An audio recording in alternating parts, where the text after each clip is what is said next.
Morning, everyone. Bill Sack here, Director of Legal Operations with the Second Amendment Foundation. This is your SAF weekly recap for last week, the week ending January 30th, 2026.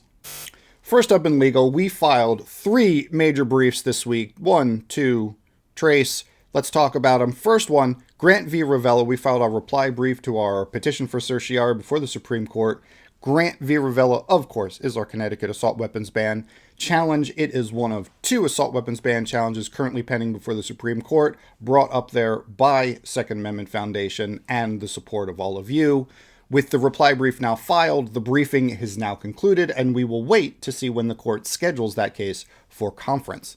Next up, in our challenge to Massachusetts young adult handgun ban, that is Escher v. Noble, we filed a reply to our own motion for summary judgment.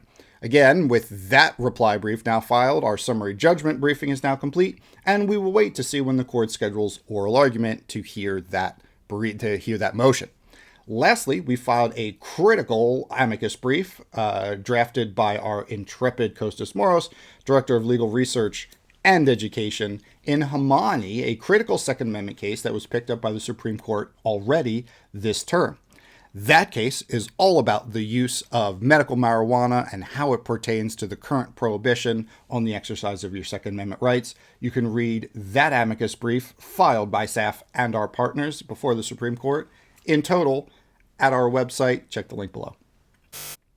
Were you impressed, amazed, astounded, and maybe even humbled at the amount of legal work that we did on your behalf last week? If you were, please consider joining Second Amendment Foundation, saf.org/give.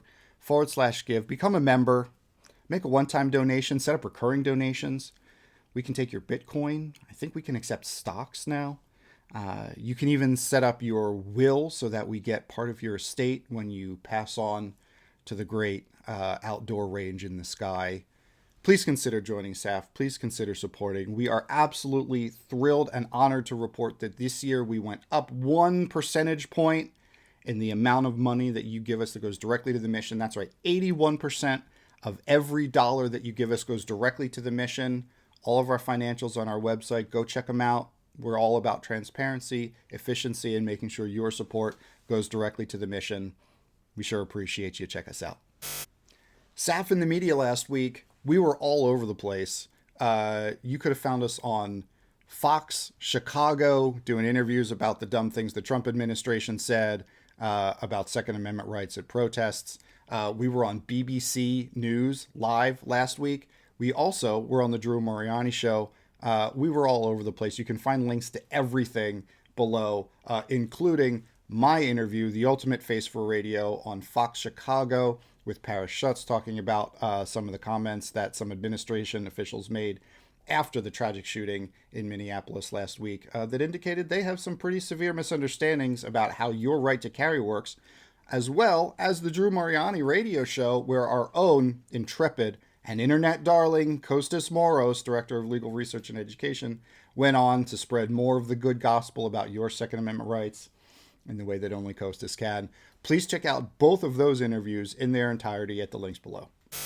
The Second Amendment Foundation Investigative Journalism Project, that's right, the SAF IJP by the always effervescent Lee Williams, this week takes a deeper dive into the comments made by the administration and the president himself last week, which casts some doubt on the administration's understanding of exactly how all of our constitutional rights function.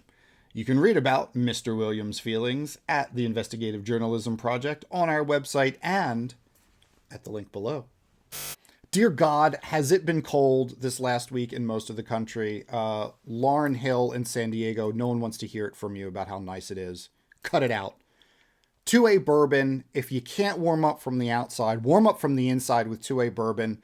It's fantastic whiskey, and not only that, but it supports your Second Amendment rights. For every bottle sold, $2 comes right back to Second Amendment Foundation to support all of our rights to keep and bear arms. It comes in a sick Pelican-style case.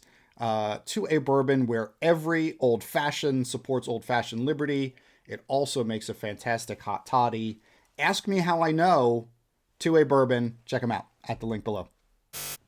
All right, folks, last but certainly not least in our weekly recaps, we like to highlight one of the many cases that we are fighting on your behalf here at the Second Amendment Foundation. This week, we are highlighting Green v. Bondi. This is our case fighting the same 18 U.S.C. 922 G3 prohibition on the exercise of your Second Amendment rights if you are a user of medical marijuana.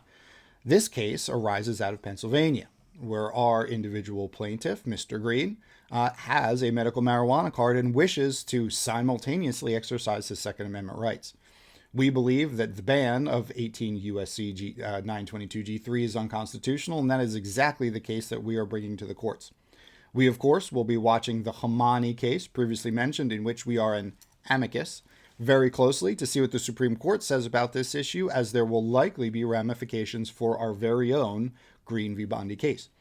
You can read all about Green v. Bondi at our website, saf.org. Click on the legal tab, click on active legal cases, and there it will be. Use the search function, Green with an E on the end. Check it out. Thank you, everyone, for staying with us for the SAF weekly recap for last week, January 30th, 2026. I'm Bill Sack, Director of Legal Operations, Second Amendment Foundation. Have a great week, everybody.